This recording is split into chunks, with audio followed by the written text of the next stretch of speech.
Wow, the Cleveland Guardians went absolutely nuts on the last day before the 2026 MLB trade deadline. This morning, they went out and got Jo Adell, outfielder from the Los Angeles Angels. If this was the only trade they made today, I probably would have been happy with it as a Guardians fan. Adell fits the mold of the singular biggest need for the Guardians this year, a right-handed hitting outfielder. And yes, while the advanced analytics don't look that good this year, he's still a huge upgrade of whoever's out in right field, especially against lefties where the Guardians have struggled and Adell has great splits. Let's not forget, this was his savant page last year when he hit 37 home runs. Next move for the Guardians was going out and getting All-Star starter and Rookie of the Year candidate Foster Griffin from the Washington Nationals. Griffin, a pitcher who I've really enjoyed watching this year, one of my NL Rookie of the Year dark horses. He's not your typical rookie though. He came up in 2020 with the Royals, pitched one game, went back down, came back up in 2022, struggled, went over to the Blue Jays, pitched one game, and then went over to Japan.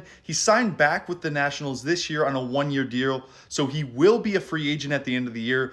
Probably a rental for the Guardians, but he's been really good this year, ERA of 3.06. This is his pitch arsenal, lots of pitches. He doesn't throw the ball very hard, but his fastball has life. Meant to say fastballs, he throws all three, cutter, sinker, four-seamer. He doesn't walk people, and he's just a solid arm to add to this pitching staff. Whether he's in the starting rotation or in the bullpen, we'll have to see, but this is a great addition in my opinion. Then just minutes before the trade window closed, they go ahead and get Nathaniel Lowe from the Cincinnati Reds. Lowe, a veteran left-handed power bat. He's probably going to be first base DH. He was not very good in 2025. Signed a one-year prove-it deal with the Cincinnati Reds in 2026, and he proved a lot. Current OPS of 821 in Cincinnati. He's been a platoon bat though, only facing righties. So maybe you're platooning him with Rhys Hoskins.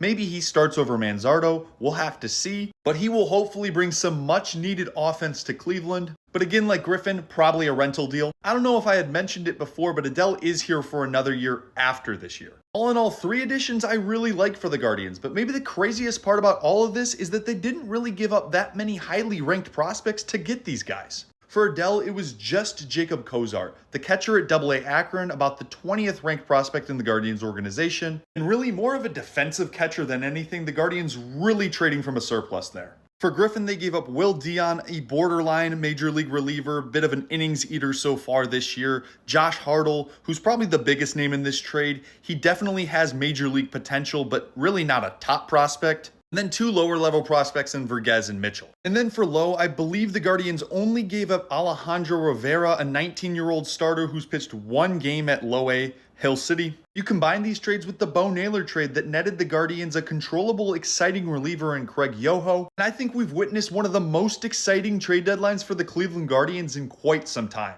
Let me know what you guys think in the comments.